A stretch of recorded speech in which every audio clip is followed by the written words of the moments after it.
el general Batista, ante los micrófonos de todas las emisoras del país. ¡Silencio! El 10 de marzo de 1952 había sido la fecha escogida. Un hombre, un militar, un político, le hablaba a los cubanos para justificar un golpe de Estado con el cual había llegado al poder. Hablo al pueblo de Cuba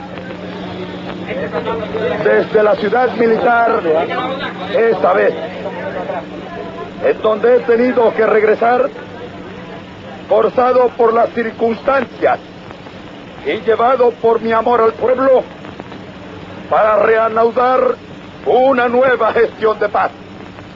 Hombro con hombro, debemos trabajar por la armonía espiritual de la gran familia cubana y sentirnos todos en esta patria que es de todos, como la quiso Martí, cubanos y hermanos, hombres y mujeres, unidos en el mismo ideal, en la misma esperanza, en las mismas ilusiones, para el progreso y la democracia, la libertad y la justicia.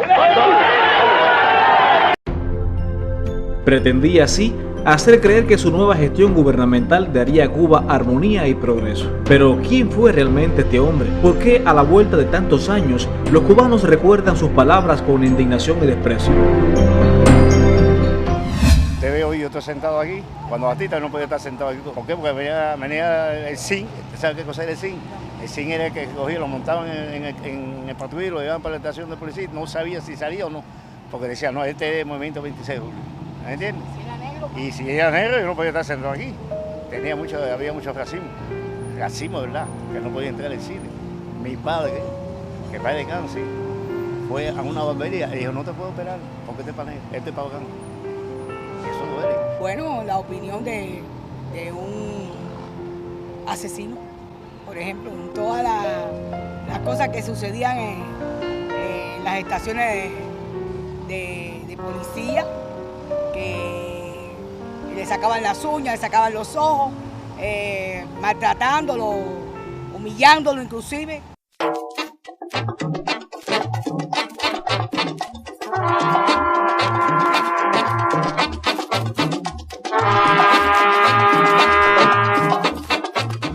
En el año 51 ya empieza a conspirar con vistas al golpe de Estado. Ya él se está promoviendo su candidatura para la presidencia, pero todas las encuestas daban como posible ganador al candidato del Partido Ortodoxo, Roberto Agramonte, y después ya cuando se armó la sextuple alianza en torno al gobierno, pues la sextuple alianza también va ganando fuerza, pero el que evidentemente está en la peor posición es Fulgencio Batista. No tiene posibilidades reales de ganar las elecciones. Y esa es la circunstancia en la que se va a mover en el 51 y principios del 52 hasta que se da el golpe de Estado del 10 de marzo.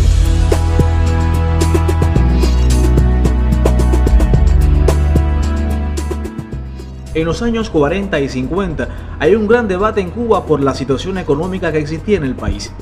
De ahí que el gobierno de Batista en 1952 debía aplicar una política para tratar supuestamente de resarcir esa situación. Esto va a dar una imagen de un gobierno muy constructivo y realmente esto no se puede entender si no se entienden los problemas sociales que hay, los problemas de la estructura económica y la necesidad de enfrentar esto, como había dicho el informe Truslow, porque si no Cuba podía perderse.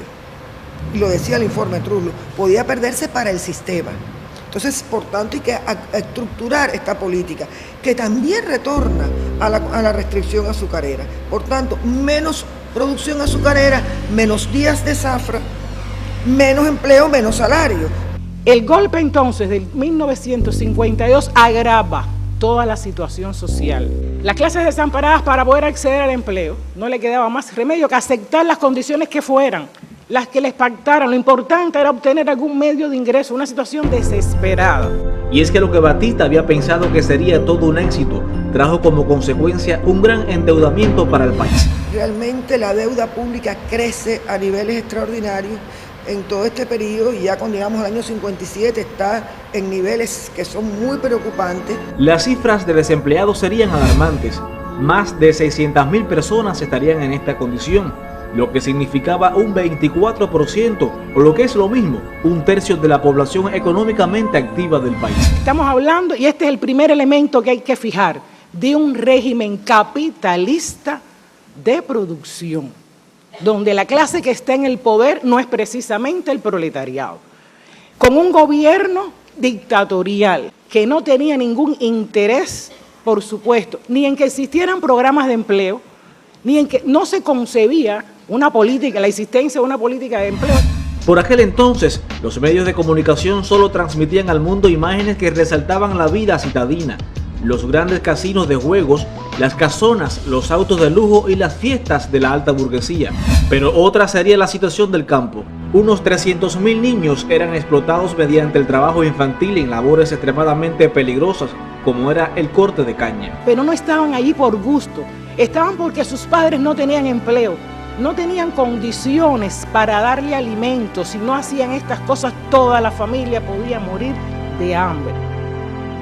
Se estima que durante esta etapa el 60% de los campesinos cubanos vivían en barracones, cerca del 90% no tenía electricidad, el 43% eran analfabetos y el 44% nunca había ido a la escuela.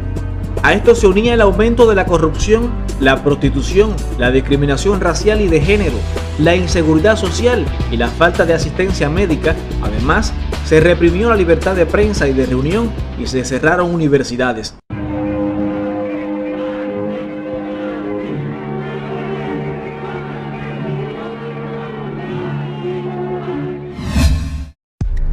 El propio presidente Kennedy reconocía entonces que Estados Unidos era el responsable de la dictadura de Batista y de los atrasos económicos y sociales de Cuba. Aún así, las inversiones estadounidenses en la isla pasaron de $657 millones en 1950 a más de $1.000 millones en 1958.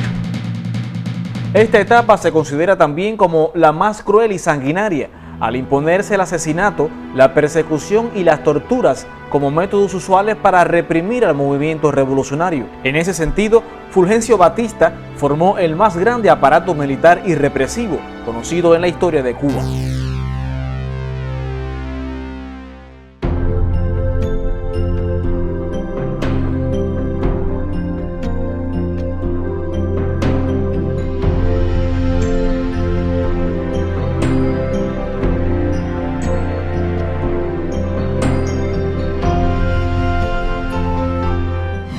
Bajo la tutela y orientación de Batista, se ordenaba asesinar a varios revolucionarios, prisioneros o sospechosos por cada soldado caído en una acción armada. Tras un rostro de hombre carismático, buen padre de familia y de muchos amigos, se escondía una personalidad fría, sin límites para asesinar.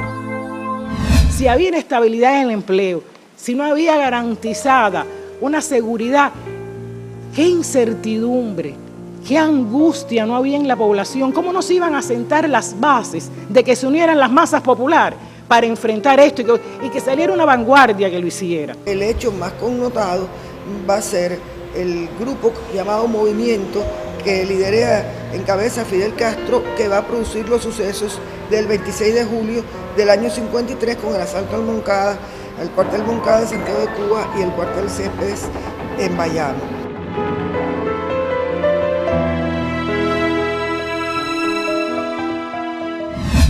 A pesar del apoyo político, económico y militar brindado por Estados Unidos a Batista, los 20.000 soldados con que contaba y la superioridad material no pudo vencer a una guerrilla de 300 hombres armados durante la ofensiva final del verano de 1958, impulsada por Fidel Castro.